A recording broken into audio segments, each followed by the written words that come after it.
As a Flames fan living in Toronto, a Leafs-Oilers Stanley Cup Final sounds like my personal worst nightmare. But I have to admit, for the NHL, it does sound kind of ideal. I mean, you would get two of the greatest NHL players of this generation in McDavid and Matisz going head-to-head. Two unbelievable hockey markets at each other's throat. And my personal coping mechanism would be, at least with one city celebrating, the other city would be super down bad. So the hate watch would still be somewhat alive there.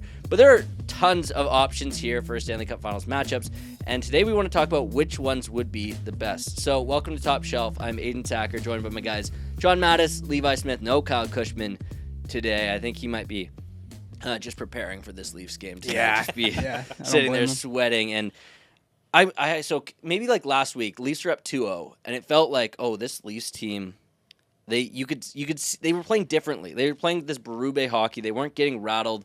Game 4, it felt like they got rattled in that game. Some dumb penalties, and obviously the way it ended, it felt like we were looking like at Keefe's Leafs. I don't know. What did you guys see there? Anything different? That's exactly how I felt watching that. As a Leafs guy, I'm filling in here for Kyle.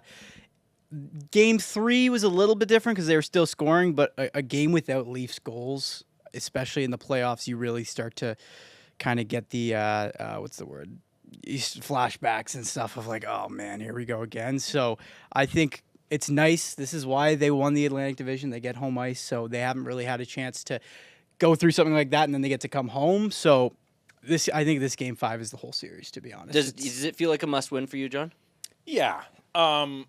Partially because I feel like the Panthers in Game 4, they kind of woke up. Like the beast has woken up, and that's a real problem for the Leafs. And if they can push back in Game 5, all of a sudden it's more of a toss-up. Because if you think about the series as a whole, I'd say one team dominated one game each, and then the other two were roughly, even, right? So, recency bias says, oh, the Panthers are really going to take it to them here. But the Leafs have played pretty well, and like Joseph Woll is on his game. So I feel like the key for them moving forward is just they found a way in Game 1 to, especially, and also Game 2, to really break through the forecheck that the Panthers are so known for.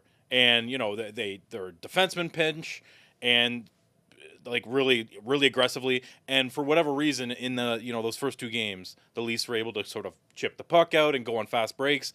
And if the game is up tempo, the Leafs are probably going to win. If the game's more of a grinded out slugfest, that's a Florida win.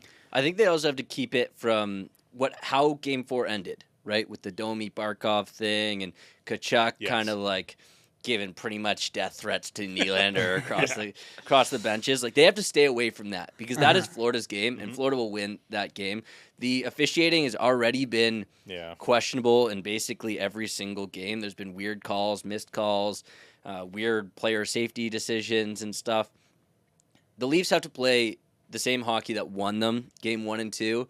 If they try to get into a slugfest, right? Like nobody beats the Panthers at that, and that's somebody said on the radio the other day was the second you make another team play your style of hockey in a playoff series, you've won your playoff series. It's why Edmonton beats LA every time in the playoffs. It's because they force LA to play 7-5 hockey games, and LA can't outscore the Oilers. It's just never going to happen with that core, and I think the Leafs need to really buckle in and play the hockey that won them Game 1, or it could be a tough turn if they lose in Game 5. Yeah, I don't know about you guys, but it feels like the goaltending has evened out a little bit. Like, I guess Stolarz and Woll, if we think of them as a pair and as one goalie, it's kind of, if you look at the the series as a whole, it's kind of evened out. But as the series progresses, I mean, is this a situation where Bobrovsky and his experience and, two-time Vezina winner, Cup winner, he's gone to the Cup Finals a couple times, does that work in his advantage? Or are we going to see something special out of Joseph Woll? Like, since he's come in, he's only gotten better and better as the series has progressed, and we've seen him have playoff success in the past. So is this just sort of like the start of his coming out party, so to speak? But also, like, Florida's offense, those top three lines, like, they come out at you in waves, and you even see it. You brought up Tkachuk and sort of the threats towards Nylander there at the end of Game 4. I don't know if you guys noticed, I think it was Game 3, but the puck's behind the Leafs net, a defenseman has it, and Tkachuk's like hitting Wall's pad and like kind of pushing him a little bit. Like, it's kind of crazy how what the Panthers get away with sometimes in terms of like, and to be fair, like to their credit, they know the line and they straddle it. They cross it sometimes. Sometimes they're just right on the edge of no penalty, right? So that's something to watch out for too. Is like, is there any sort of quote unquote makeup calls that stretch into Game 5 because of how Game 4 went for the Leafs? 100%. I feel like Domi's going to be on thin ice right from the start of that game because Probably. you're not going to get suspended for that, but that's probably could have been a 5-minute major, honestly, looking back at that hit. And the thing you'll though, get away with it. the thing with the Domi thing that I was okay to see it is like Max Domi, go ahead and don't, maybe not so dirty, but I'm fine with him taking those hits if Matthew Tkachuk wants to be the guy to come back and return the favor. Like, I will take that trade-off every day of the week. I think the problem with the Panthers, and especially with the Leafs here, is the Panthers are so good at literally just playing a tied hockey game in the sense of they get the first goal like they did in Game 4, they just suffocate. So it's a bit crazy to say, but if the Panthers get out to a 1-0 lead in Game 5, I'm gonna be nervous. And honestly, like the Panthers are really good at coming back in games. It was a big trademark of their playoff run last year. It's been a part of their story this year and that's a big trait, right? If you're a Stanley Cup contending team every year, your ability to come back. So you mentioned like if they go ahead 1-0, well, if the Leafs tie it, how quickly does Florida respond? The past or their history has shown us that they're going to respond pretty quickly there. Like that's part of their DNA and is part of why they are the team that they are in terms of wins and losses and going deep in the playoffs. Panthers are good. They have that counterpunch ability. So the reason I've been on my phone, by the way, here is I was just trying to pull up this thing I saw the other day. I was trying to look at like playoff scoring leaders, right? You look at the top 18 players. There's not a single Panther in there. There's 3 Leafs in there. You get to top 19 on the app here. It's 1, 2, 3, 4, 8 straight Panthers. Wow. 8 straight Panthers. 8 guys have 8 points from Reinhart down to Marchand. For the Leafs, again, they've got 3 guys they got Matthews got 10, Marner's got 12, Nylander's got 15. I do want to talk about that Matthews guy because, man, has he been, like, not good.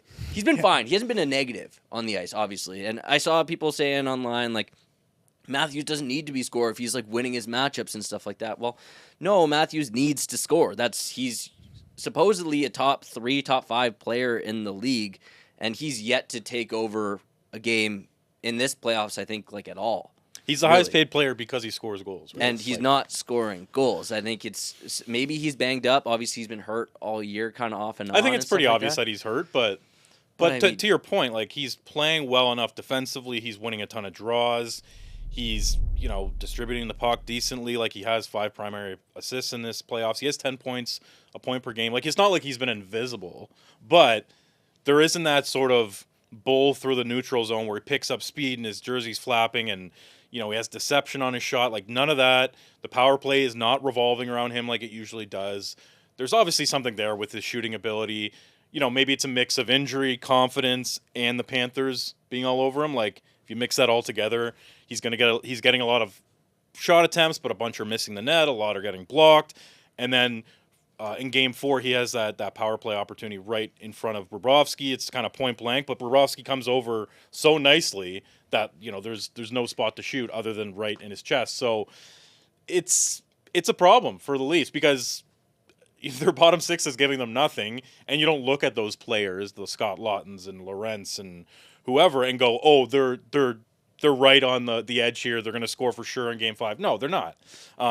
They might, but the chances are that they aren't. They need Matthews to contribute here in terms of goals. Like it's almost like a no-brainer. I can't see them non-negotiable. I can't see them winning this series if Matthews doesn't score a goal in this series. If so, maybe crazy. Matthew Nyes is the best player on the team, but Matthews got to score some goals. Well, you can even go back to the Ottawa series. I mean, one of his goals was this insane pass from Marner behind the net where he had an open net. Like, Allmark was literally looking the other way, so anyone would have scored that goal. So not really giving him marks.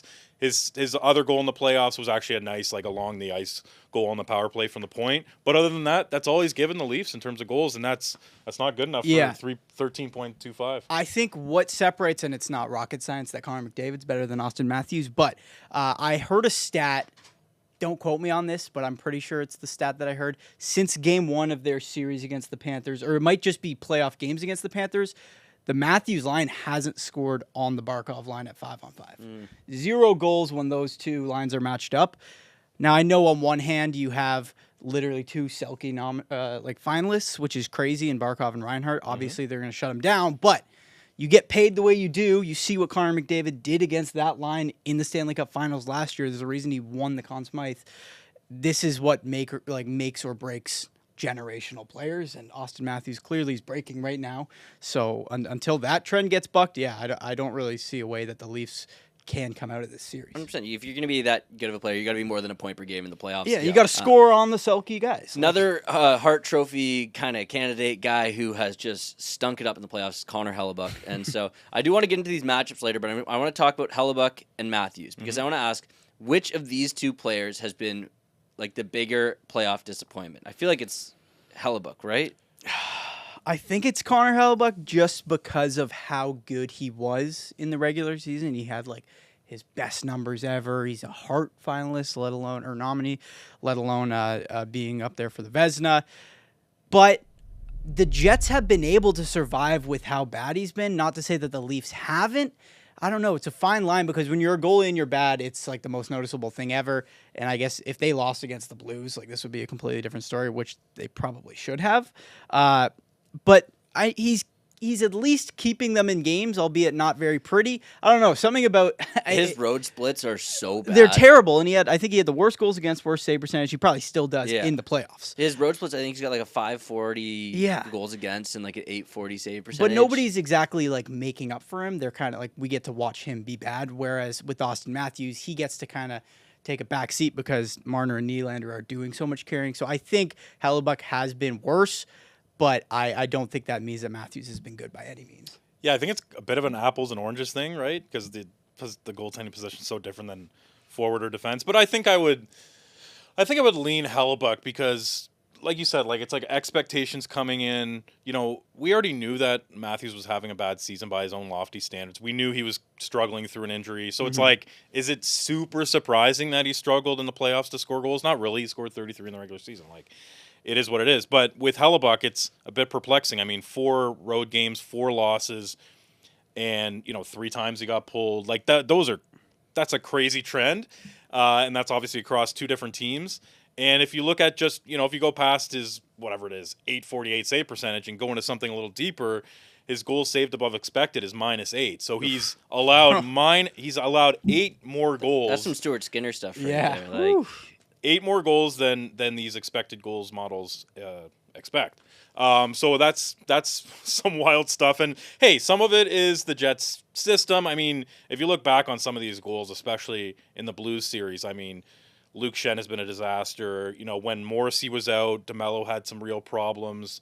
Like, there's something going on there where it's a team problem too. But the Stars and the Blues have targeted him on screenshots and it's worked. Like, the thing with Hellebuyck, right, is that he's so technical. He's such a, robotic goalie in some ways that if you take him out of position or you throw something chaotic at him, he kind of can't react because he's in this sort of robotic, kind of protocol, if you will. So, the sort of the key has gone in the lock to figure out how to solve this guy. And a couple of teams are taking advantage of it. So I think I lean more Hellebuyck on this conversation. Yeah, and I think it's fair, and I think Game 4 of the Jet Stars will be really important for him to flip that narrative. If he has another tough road game, it's just like that's it for the Jets, basically. You go down 3-1 to the Stars. It's a tough task, a tall mountain to overcome. But I will say in the Western Conference right now, like, I get Dallas is good. I get Mikko Rantanen is having this Conn Smythe level performance. He's scoring like crazy. Edmonton Oilers are playing some unbelievable hockey right now. They look incredible. My buddy got them at 35-1 when they were down to the Kings, 2-0. Genius. And he's standing to do very well because of that. They are now the Stanley Cup favorites, and I would say that's fair. I think that they do probably advance to the Cup final. I don't know how many teams could actually stop them, but what I do know is that I personally think an Oilers-Leafs finals would probably be the most captivating matchup that we possibly could have with the teams remaining. Oh, I thought you were going to go all time. No, not all time. Yeah, he had a bit of pause. Yeah, I started the show with saying I'm a Flames guy. This sounds legitimately exhausting. watching these two teams in the Stanley Cup Final, but I think that's a good thing as far as the league's concerned, right? Would you guys agree that this is the best matchup they could have? Yeah, I had this little tidbit pulled up. This isn't groundbreaking news, but I was just looking at the highest valued franchises in the league. Obviously, Toronto's one. Yep. And then you go 1 through 8. All of those teams, none of those teams made the playoffs outside of the Kings. It's like the Rangers. Actually, the Habs did too. Sorry, but the Bruins, the Blackhawks, the Flyers, and then you have the Oilers at 6. So on one hand, you have the highest valued franchise in hockey and the 6th clashing. Then you have the long Canadian drought that's been going on of winning cups. You automatically get a Canadian Cup winner, which is massive. But I also look at it from a standpoint of the NHL always wanted to grow in the States. And they've done that for the last, 20, 30 plus years. And it's not just like the Penguins winning cups, the Red Wings being good. Like, you got the Predators in the finals, you got the Sharks in the finals. So for all of these years of these matchups that we've seen to kind of formulate to this with the Leafs, the biggest market with the biggest drought, and the Oilers, I think it's script writers. You'd start to think maybe it's NBA script writers writing the NHL here with the Mavericks in that first pick. So no, I don't think there's any possible better matchup. Honestly, maybe on paper like that you could have drawn up at the start of this season. I agree on the surface. Like, I think, first of all, you said the drought. You've got, like you said, the market sizes. You've got Connor McDavid and his legacy on the line. Austin Matthews and his legacy on the line. Best Canadian player, arguably best American, although this season hasn't been his finest. You've got the playoff demons of the Leafs. You've got the Oilers, who went to the Cup Final last year and lost in Game 7. I mean, the storylines are off the charts, especially when you add in, like, the Oilers goaltending. You add in, like, the Leafs, just all the playoff history. The Leafs being the Leafs. So there's that. I agree, and I think the ratings would be very strong, especially in Canada. But I think maybe there's a little part of the NHL if we think, like, if we take it away from, like, what's best for hockey and just go to, like, what's best for the league office, I wonder if, like, Vegas versus Washington or something like that. That sounds so boring. Let me explain. So you mentioned expanding in the U.S., I think, I know that the leagues still wants to expand its footprint in the U.S. Atlanta, it looks like it's going to be a spot that they end up in terms of expansion, and they'll probably go somewhere else. Maybe it's Arizona, maybe it's Houston, wherever. They are looking at the U.S. as sort of a land of opportunity. And if you have Vegas back in the final, what can they tell, prospective owners of expansion cities? Hey, look at this expansion team. They went to the Cup Final in their first year. They won a few years later. They won or are in the Cup Final again. Like, look at this, what you're walking into. So there's sort of that angle to it. And then Washington, obviously Ovechkin, what a cap to his season would it be if that happened? And the only way the Washington thing makes sense for me is if they actually won it. I just can't imagine them winning it because I just don't think they're good enough. Just for me, I get what you're saying with like the appeal to like expansion, but you can't tell me that a casual hockey fan from New York, like you're a big Rangers fan, right? Yeah. You love hockey. You would rather watch Edmonton, Toronto, McDavid, Matthews than Carolina, Winnipeg. Like, I agree. No, I agree. I'm just saying, like, there's probably a little part of the league office that's sort of like, hey, it wouldn't be the end of the world if our recent expansion team was in there or Ovechkin was in there, and just, you're sort of showcasing these American markets that you can sort of pitch to these prospective expansion groups. And, like, let's face it, the Canadian, like, there's 40 million people in Canada, like, 30 million of them are already hockey fans? Yeah, in the States, true. There's 400 million? I don't know if I'm getting my numbers right. How many of those are hockey fans? I don't know. 50 million? Well, you wanna bring that bar up and up and up. So, like, I understand why the league is obsessed with the States. It kind of makes sense if you think of growing the business. Yeah. But, yeah, it is kind of undeniable that, like, especially McDavid. Like, I think it's less relevant, the Leaf stuff. Like, obviously that's important because it's a big market.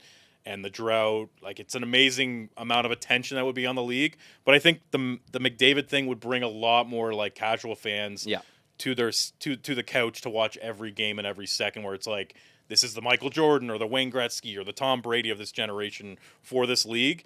He's finally going to do it. I feel like, though, it would also be a perfect kind of line in the sand. You get to kind of gauge where hockey is at in the States with the Canadian teams, because they'll see those markets, and then you get to see who in the U.S. is watching two Canadian teams in the Stanley Cup Finals. I think it's going to outweigh their expectations, to be honest. But I'd be curious. I mean, we're three guys who grew up in Canada and grew up hockey fans, so obviously we're going to be tuned into this, and the whole media coverage around here will be too.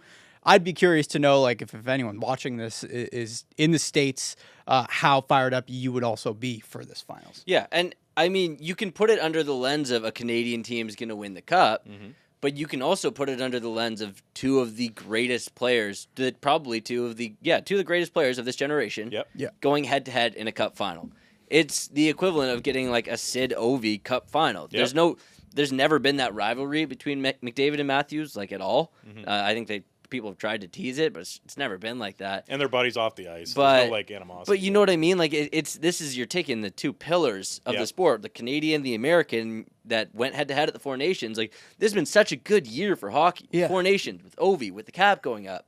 This is like it sounds crazy, but I think this is just like LeBron versus Steph. Yeah. I think LeBron and McDavid is a close enough comparison, and so is Steph and Austin Matthews. So you're saying McDavid's going to lose a few more finals before he gets one. That's exactly what I'm saying. Yeah, no, I think it'd be really interesting to see how that all-Canadian final would be received by the States, especially the networks that are covering it. Like, would they anticipate people caring enough to put in the work to actually send their teams to the games? Oh, they obviously will. I would hope so. Yeah, that'd be crazy. That's been the line. But I'm trying to remember if it's ESPN or TNT that has the Cup final this year, because they rotate. But no, 100%. Like, the answer to this question is that yes, of course, it is ideal. But I just wanted to throw a little curveball at you guys. Okay, what's the worst matchup then? Would it be the one I said, Winnipeg, Carolina? I think with the teams we have left, because in the West, Vegas is a fun story, and Dallas and Mikko Rantanen. I want to see that. So I think it's the Jets and how much they've struggled so far. I think it's the Canes are worse than the Panthers, because the Panthers just have more fun players, bigger names, 100%. And they're going for back-to-back. That's a lot more compelling than whatever the Hurricanes have going on, although they've been good. Yeah, Canes Jets is the answer. Yeah, okay. And I'll say this. If we did get Leafs Oilers, and this is for you guys and whoever's listening, who wins that series? Because to me, I feel like the Oilers would absolutely smoke the Toronto Maple Leafs. I don't know. I kind of feel like if the Leafs make it that far, they'll have figured out playoff hockey. I think that the depth of their team, and you assume that their goaltending is in a really good place. I think that I would actually lean Leafs, like sort of like quantity over quality, because obviously McDavid and Draisaitl, you can't compete with that in terms of the quality of players. But I will say the Oilers' depth this is the best depth scoring the Oilers have had in all of the McDavid Draisaitl era. Like that last night, it was Henrique scored both the goals, and that's what it was. Corey Perry's got like 6 goals in the playoffs already. I would take the Leafs blue line though over. Yes, that is completely fair. I just have such a hard time gauging, because the first 2 games of the Kings series, I looked at that Oilers team and I was like, what a waste of a year of McDavid and Draisaitl. They have Perry, and like Jeff Skinner was out there, and you think Trent Frederick's a good third line. Like, when they're losing, I can't believe that they put this team together. Of course, when they're winning, and Adam Henrique's scoring goals and Evander Kane's scoring goals, and you're like, oh my God, like they're so deep. So I obviously Leafs guy. I'm not going to say the Leafs wouldn't win that series, but if that's how things go, I'm going to be sick to my stomach if Adam Henrique's beating my team. That's what I'm saying, though, is a Leafs Oilers final. Like, it would make it so much worse for either of those fan bases to lose in the final if they were to lose to the other team, because you're just going to hear about it way more, right? Yeah, when you lose true. to a Florida or a Vegas, you can kind of go like, you don't know any Florida or Vegas fans that are going to rub it in your face for the next 20 years of your life. Yeah. Like, how many people that live in Toronto are Oilers fans, and how many people living in Edmonton are Toronto fans? Very good point. Tons. Like, it will be. Ooh, that'll be. Do you guys know off the top of your head the last time it was 2 Canadian teams in the final? I was trying to think. I don't know, man. That's more your generation than mine. I'm going to guess like it's at least pre-93. It would 89 was Calgary, Montreal. Okay, there you go. So probably that. Was there another one after that? I don't know. I don't think so. I'm not sure if Montreal went again. Montreal won in 93, and it wasn't against. Yeah, but it wasn't against Oilers. Because remember, we did the trivia with the Canadian teams. We did. did. Those so that's a long time to have this sort of like very obvious rivalry just based on two Canadian teams. So the baseline on that series would just be so high. Like the floor, it could be terrible hockey and it wouldn't really matter. I think I would be rooting personally as a Flames fan living in Toronto. I would be rooting for whatever team goes down 3-1, that team to come back and win. Yes. Like the entertainment value. The despair has to outweigh the W for me to like be comfortable with it. You want to see a Game 7 overtime when the camera pans to the other team and they're all crying? Like, Yes. that's what you're I don't even for? want to see them celebrate. You need a collapse. Yeah, like of either team. if Oilers were to win that thing, just show me the Leafs bench. Show me like Maple Leaf Square. If the Leafs were to win it, flip Maple it Leaf around. Square would be an Oh my absolute gosh, shambles. it would be unbelievable. And Leafs have a tall task to get there. I think the Oilers are in pole position right now. I think maybe Dallas and Florida personally are the only teams I could see putting up a good contest against them, but it's going to be real tough, I think, to take down that Oilers squad. They're on fire. Switch the pace a little bit here, John. I know you've been talking about getting into your notebook, what you've been looking into playoff season, and it's time for you to empty that notebook. Yeah, let's do it. So I've been working on a story about super tall players. So this seems like very vague and everything, but so there's a bit of a rise here in terms of these guys who are 6'6" or taller. And when I say guys, I don't mean goalies because we know that they're all big. I'm talking defensemen and forwards, and kind of more specifically forwards because we've seen big defensemen for decades, right? So what is a super tall player? So 6'6" or taller, and why 6'6" is important there is that in the NHL rulebook, in order for a player to get an extension on their maximum height of their stick, like basically for them to go to the league and say, hey, I'm too tall to use this sort of maximum length stick, can I get an exemption? You have to be 6'6". So that's the league basically crazy. saying, like, if you're 6'6", you're a bit of a freak, and you know you're headed towards sort of Zdeno Chara territory. And I don't know about you guys, but like 6'5" is tall, but 6'6" seems like Sounds super different. tall. Sounds like a basketball player. So at that even point. intuitively, it seems like the right call in terms of that cutoff line. So a couple of stats here for you guys. In the 2024 draft, so the most recent one, there were 12 super tall skaters picked. That was 5.3% of the entire draft, and that was a high for every single draft. So for whatever reason, it could be just one draft class happened to have a bunch of tall guys. Who knows? But you look towards the players in the NHL this season, 34 super tall skaters played at least one regular season game. That was also a high for NHL history, and it also follows a trend of like the last 3 or 4 years. It's been ticking up from like 3.3 to 3.4. It's sort of moving in the direction of like these super tall guys seem to be making the NHL and making an impact. So that really interests me in terms of a trend, and who knows, maybe it's only a couple of year trend, but it seems like when I'm watching games that these super tall guys are making more of an impact. They're becoming more prevalent and not just bruisers. And also, what fascinates me about this topic is that, like, it's great to have the raw package, right? Like, part of the reason why these guys are getting drafted, why they're ending up in the league, is that there's, it's hard to take your eyes off a guy who's 6'7" and can skate, or if he's a prospect like Dean Letourneau, the guy in the picture here, he's got great hands and he's got this massive frame. If he fills out, you start drooling over his potential if you're a scout. So there's that, but it's also, it can be a blessing and a curse to be tall, right? Because depending on when you go through your growth spurt, there's a lot of, coordination issues. We're seeing that with Dean Letourneau. We've seen that with previous players that are this big, where, it's one thing for you to grow, an inch or two as a person throughout your life, and you just end up at whatever 6 feet tall, and that's that. And you never really have to adjust. But if you're growing, 5 inches in one summer, your next season you're gonna have some trouble there. So it's great, but it's also, you got to get your skating under control. You have to learn how to use your body in sort of advantageous ways. And what I love is like there's like a journey from point A to point B, right? So it's a development story here where if you look at a guy like Tage Thompson, it took him a while to pop off in the NHL in terms of like he was kind of a nobody, and then he was overnight kind of a big deal.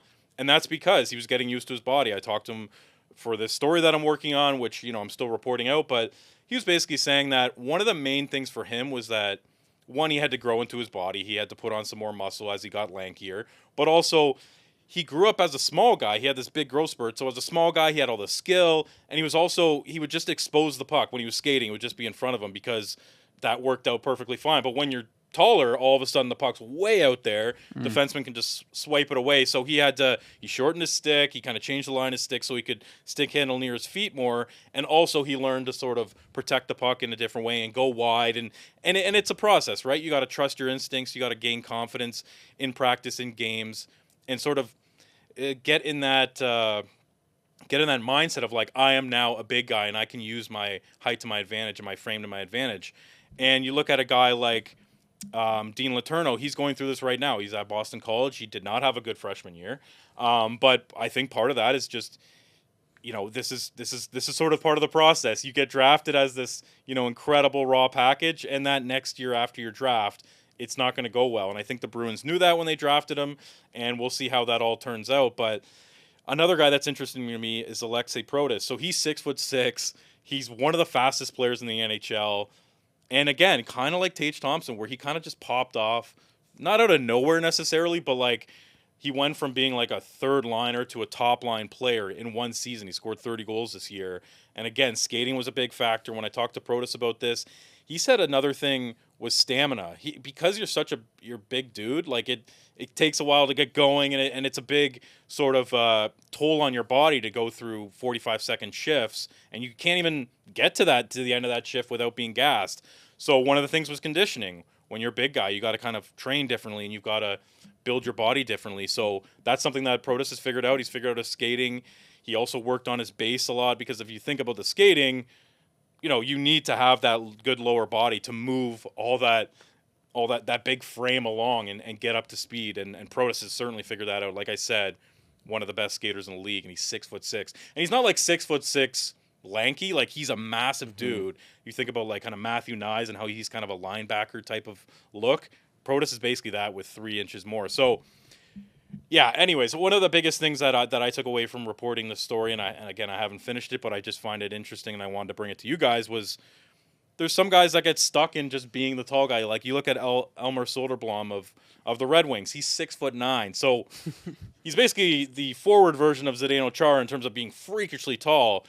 He's figured out, a way to be an NHLer, but he's kind of stuck on the fourth line because, yes, he can protect the puck, but he hasn't figured out that next step. I talked to his AHL coach about this. He's got the puck, he's protecting it, he's got possession, but he's not creating, he's not playmaking from there. He hasn't figured out sort of that next step. Whereas a Tage Thompson, with that bullet of a shot, with those silky hands, with the way that he excels on both center and wing, Tage Thompson has figured out. And I know that Tage Thompson is a bit of a unicorn, and not everyone's going to turn out to be like him, but he has set the standard for these super tall skaters. And we can talk all day about the defenseman aspect of it, which a lot of it comes down to the skating. We used to see stay-at-home defensemen that were 6'6".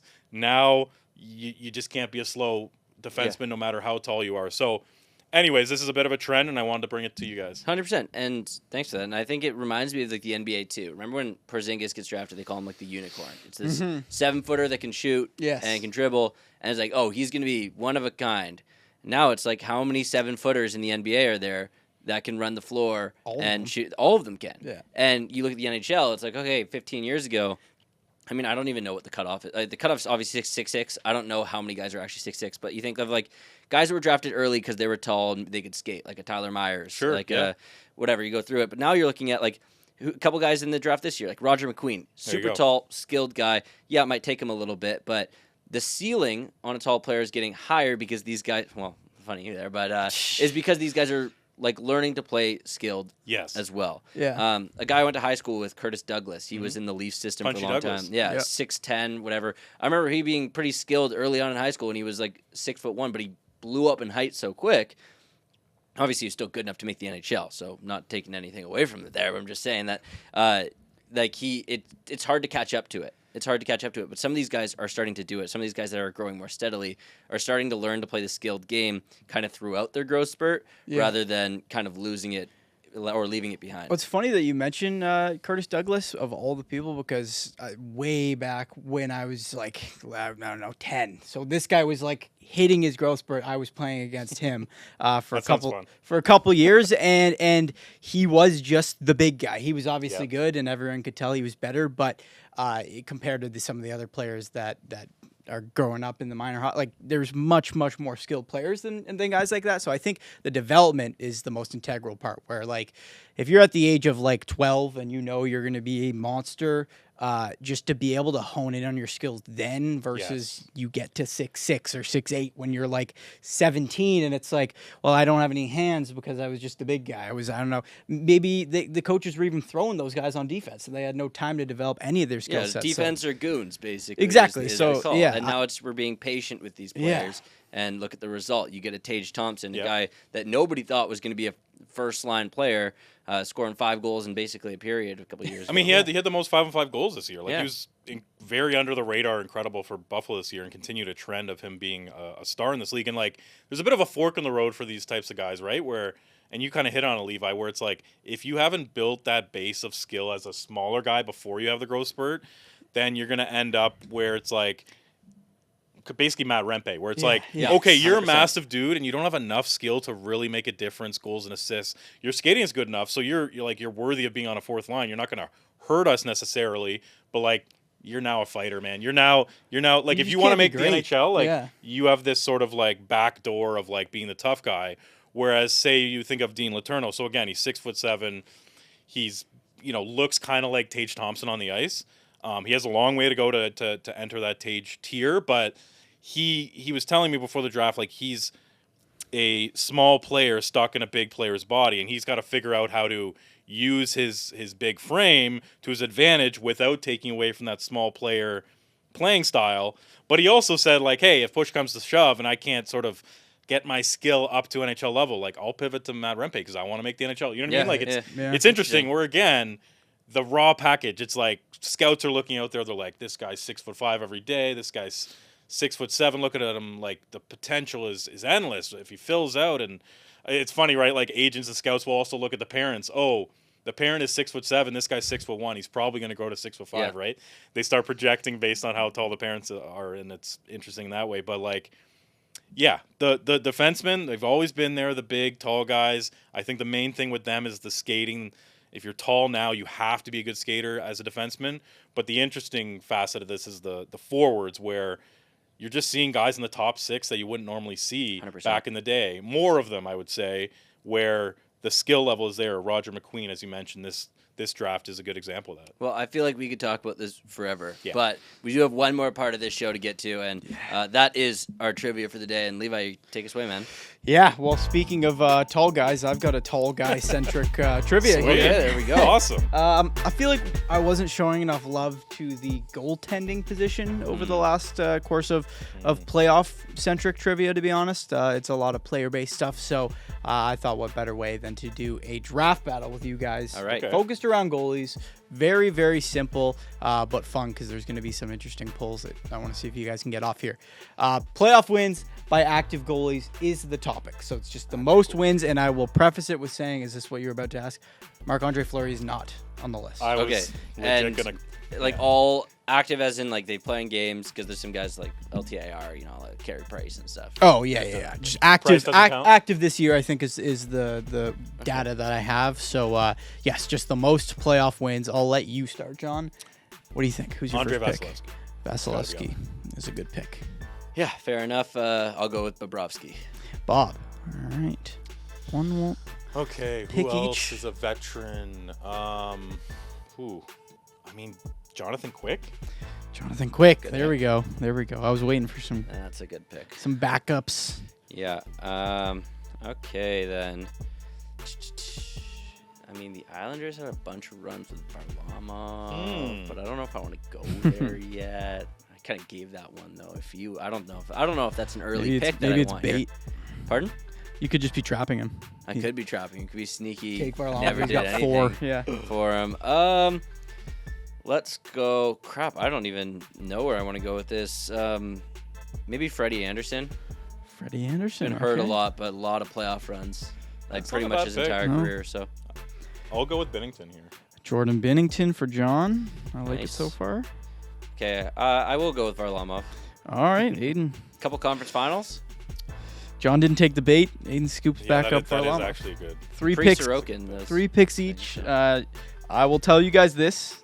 You have the top 5. Okay. I won't tell you who has it. So but then one missed one. Okay. Probably, You've got the top probably 5. Varlamov. I don't know. That was a good pick. Might have been Freddie though. Could have been Freddie too. Oh boy. Yeah, it's tough without Fleury there because my mind just keeps going to the old guys in the league. Okay, who's been around?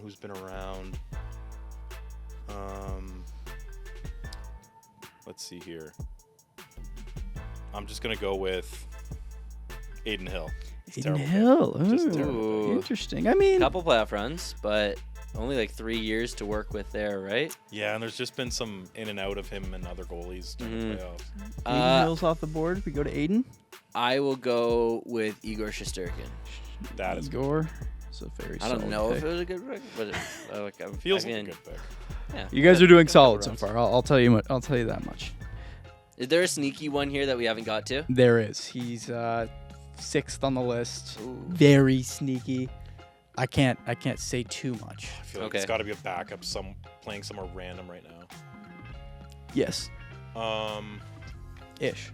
In that vein, I feel like this is not the right guy, but I'm gonna go with James Reimer. James Reimer. Wow.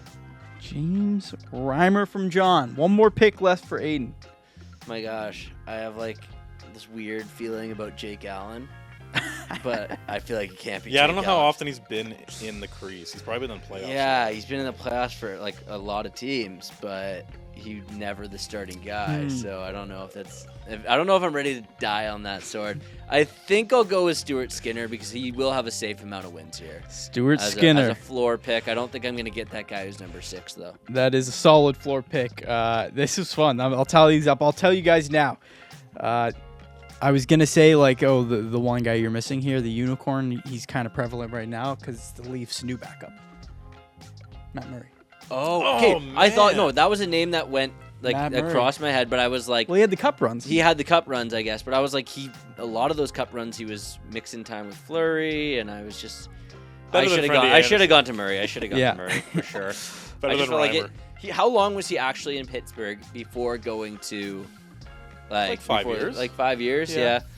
Yeah, I guess that's longer than some of the guys we went with. Like Yeah. Bennington's had how many? He's had one I didn't feel legitimate great about run, that. I didn't one feel great legitimate about run, and then I don't know if they've won any other rounds. But if you have outside of one that. big run, it could be like 20 games. I mean, he won a cup, which is a guaranteed. That's 16 right there. There you go.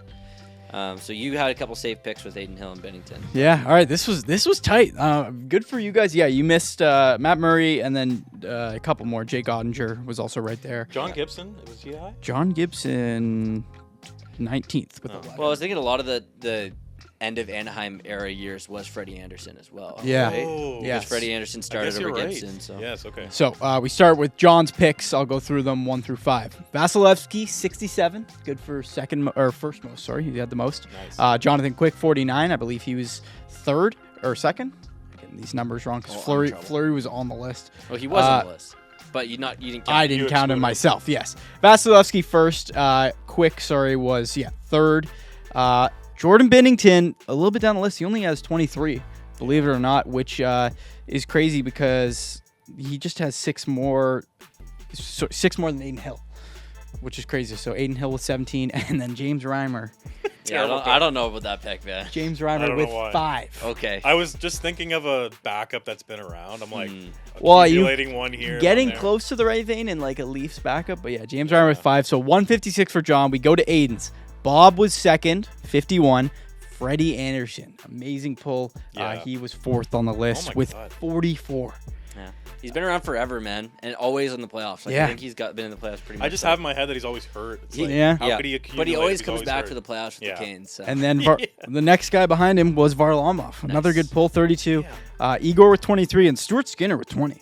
Yeah. Good for Stuart Skinner. Grand total of 170. Oh, he's Aidan wins by 14. It's a That was a good battle, though. Like I said, you guys got most of the top guys, perhaps let's outside do of by James height. Reimer. Who were the tallest goalies. Yeah, tallest no, goalies. Reimer was definitely That killed me. not the play. No, I think, but, no. But like I said, like I'm glad you got around to Varlamov and like Anderson. There's some sneaky guys in there with like a pretty impressive playoff resume. Yeah, I was just trying to think of guys like who had a bunch of conference final runs. Like I was thinking like I was trying to think about like Sharks goalies and like Grubauer was there. Yeah, I was thinking Grubauer might have a few. I was wondering how many Kemper had too. But even in Colorado's run, I don't think Kemper played the entire time when they won the cup. And I like that you guys stayed away from best goalie in hockey too. Connor Yeah, Hellebuyck, Hellebuyck. same amount as Bennington, 3 more than Skinner. So Yeah, goes to show you. yeah, because I guess Hellebuyck's had a couple runs because I mean they swept the Oilers. Or not, yeah, they swept the Oilers, but then I think they got smoked by Montreal. So I don't know. Yeah. It's a I tough was one trying to think, is there like a San Jose Sharks goalie that I'm Yeah. forgetting from when they used to go deep every year? Who was their goalie for all those years? All I can think about is it's not him, Antiniemi. That was Antiniemi, from that's way the one. back though. Yeah, no, that's a tough one there, but that was a fun little trivia. Thank you for that, Levi. And, fellas, so I think going into this week, tonight we'll have way more, we will know way more about this Leafs-Florida series. I'm personally making the call that this is must win for the Leafs because if they do lose, that means their only way out of the second round is Game 7. And that's nightmare fuel for Toronto. Winner take alls. Not in Toronto's Not their thing, DNA. not their forte. Not at all. But we will know more over the next few days about what potential playoff Stanley Cup Finals matchups we may have. But that's all the time we have today for the show. For Levi Smith, Kyle Cushman, who's not here actually. I'm just used to saying He's that right one. here. Levi In Smith, spirit. John Matisz, Kyle Cushman from afar, and myself, Aidan Thakkar. We'll see you next time.